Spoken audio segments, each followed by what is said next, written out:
आराम से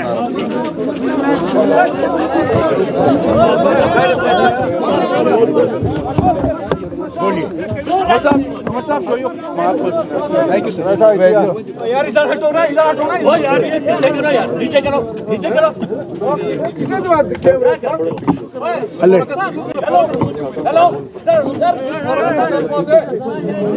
चलिए डॉक्टर साहब, डॉक्टर साहब,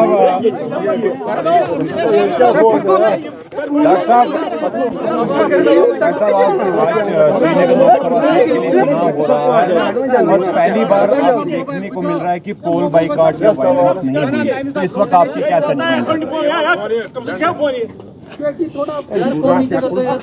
बहुत खुशी की बात है कि आज वो दिन आ गया।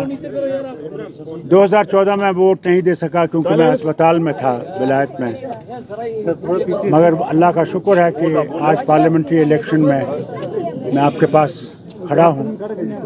मगर अफसोस इस बात का भी है कि जहाँ ये कहते हैं कि कोई पत्थर नहीं चल रहा है, कोई वायलेंस नहीं है, कोई बाइकआउट नहीं है, वहाँ मैं आपसे कहना चाहता हूँ कि हर पार्टी के और ख़ासकर हमारी पार्टी के वर्कर्स को, सीधा वर्कर्स को इन्होंने इन 2 दिनों में बंद कर रखा है। एक तरफ से ये कहते हैं कि इलेक्शन बहुत आज़ादी से हो रहा है, तो मुझे बताइए, मैं होम मिनिस्टर साहब से पूछना चाहता हूँ, प्राइम मिनिस्टर से पूछना चाहता हूँ, हमारे वर्कर्स को क्यों बंद किया गया? क्या वो डरते हैं कि वो हार जाएंगे?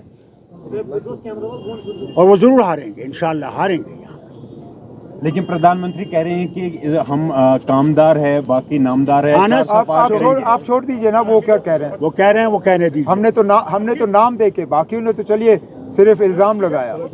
हमने तो आपको नाम दिए हैं इलेक्शन कमीशन को, हमने थाने की डिटेल्स दिए हैं जिन थानों में उनको बुलाया गया है, और हमने अपने रिप्रेजेंटेशन में ये भी कहा कि हम ये 8 नाम इसलिए दे रहे हैं ताकि आप ये ना कहो कि हम बिना सबूत के बात कर रहे हैं।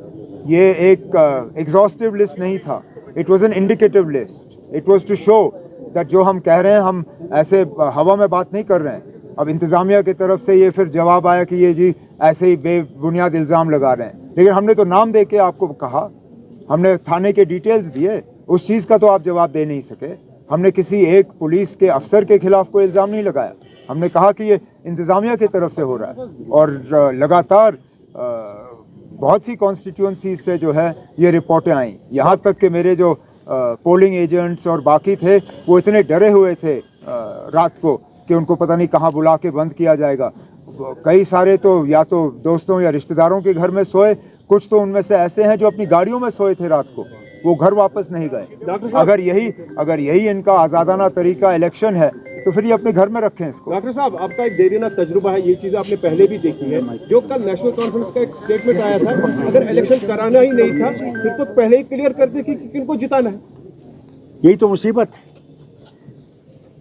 जो हम लोग बार बार कहते हैं कि दूसरे जो खड़े हैं उन्हीं के एजेंट हैं, उन्हीं की तरफ से खड़े हैं। आज लोग उनको दिखा देंगे कि कौन यहाँ पे है कौन नहीं है, कर लें जो करना है। फिर तो लोगों का भरोसा उठता है, लेकिन होता है, जरूर उठेगा। पार्टी भी इसी तरह की एलिगेशंस लगा रहे हैं कि उनके वर्कर्स को। मैं आपसे कह रहा हूँ ना, यही तो मुसीबत है। अपनी पार्टी के तरफ से इस तरह के इल्ज़ाम लगाना तो मजाक की बात है, क्योंकि ये किया ही जा रहा है उनको फ़ायदा पहुंचाने के लिए। और है कौन मरकज़ की तरफ से इलेक्शन लड़ने के लिए? और ज़रा बताएं कौन से वर्कर?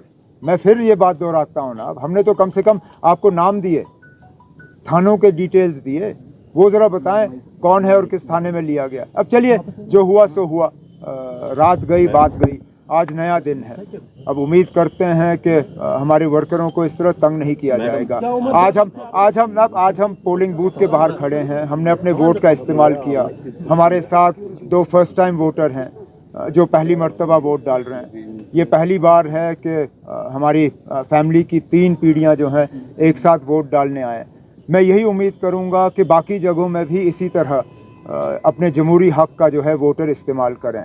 अगर के ये कहा गया है कि कोई बॉयकॉट नहीं है, किसी तरह की वायलेंस नहीं है, किसी तरह का ख़तरा नहीं है, तो फिर बढ़ चढ़ के लोगों को जो है इस इलेक्शन में हिस्सा लेना चाहिए, अपने वोट का इस्तेमाल करना चाहिए, क्योंकि आखिरकार यही एक जमहूरी तरीका है जिससे कि हम अपनी आवाज़ जो है वो बुलंद कर सकें। उमर साहब, ये चीज़ पहली बार हो रही है, यहाँ कोई हड़ताल काल इस बारी नहीं है, कोई आज इलेक्शन के दिन अब आप शाम तक वेट करके देखते हैं ना अब इसका कितना असर पड़ेगा।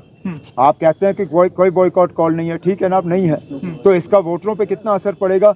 आज शाम जब तक पोलिंग बूथ खुले हैं तब तक देखें। अब जो देखिए, अब इस बार तो चलिए फिर आप मान के चले ना कि जो वोट में हिस्सा नहीं ले रहा है अपनी मर्जी से नहीं ले रहा है।